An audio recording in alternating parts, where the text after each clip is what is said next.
मेरी तपस्या भी सफल हो गई, क्योंकि मुझे आपका साक्षात दर्शन प्राप्त हुआ।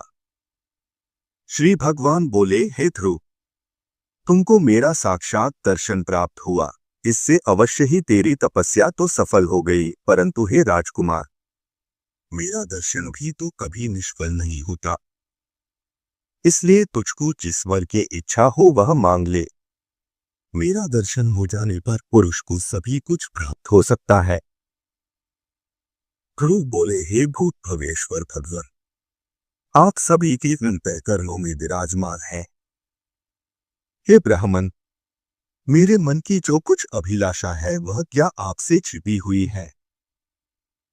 तो ही हे देवेश्वर, मैं दुर्विनीत जिस अति दुर्लभ वस्तु की हृदय से इच्छा करता हूँ उसे आपकी आज्ञानुसार आपके प्रति निवेदन करूंगा। हे समस्त संसार को रचने वाले परमेश्वर, आपके प्रसन्न होने पर संसार में क्या दुर्लभ है? इंद्र भी आपके कृपाकटाक्ष के फल रूप से ही त्रिलोकी को भोगता है।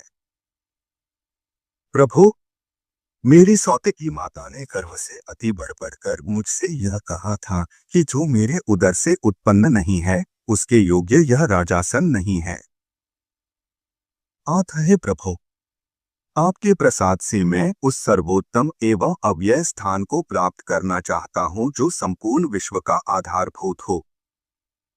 श्री भगवान बोले, अरे बालक, तूने अपने पूर्वजन्म में भी मुझे संतुष्ट किया था, इसलिए तू जिस स्थान की इच्छा करता है उसे अवश्य प्राप्त करेगा। पूर्व जन्म में तू एक ब्राह्मण था और मुझ में निरंतर एकाग्रचित्त रहने वाला, माता पिता का सेवक तथा स्वधर्म का पालन करने वाला था। कालांतर में एक राजपुत्र तेरा मित्र हो गया। वह अपनी युवावस्था में संपूर्ण भोगों से संपन्न और अतिदर्शनीय रूप लावण्य युक्त था। उसके संग से उसके दुर्लभ वैभव को देखकर तेरी ऐसी इच्छा हुई कि मैं भी राजपुत्र हो।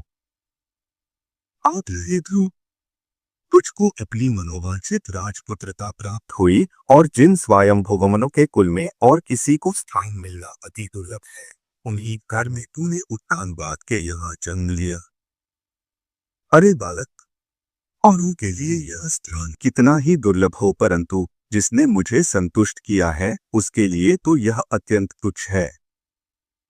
मेरी आराधना करने से तो मोक्ष पद भी तत्काल प्राप्त हो सकता है, फिर जिसका चित्त निरंतर मुझ में ही लगा हुआ है उसके लिए स्वर्ग आदि लोकों का तो कहना ही क्या है। हे ध्रुव, मेरी कृपा से तू निस्संदेह उस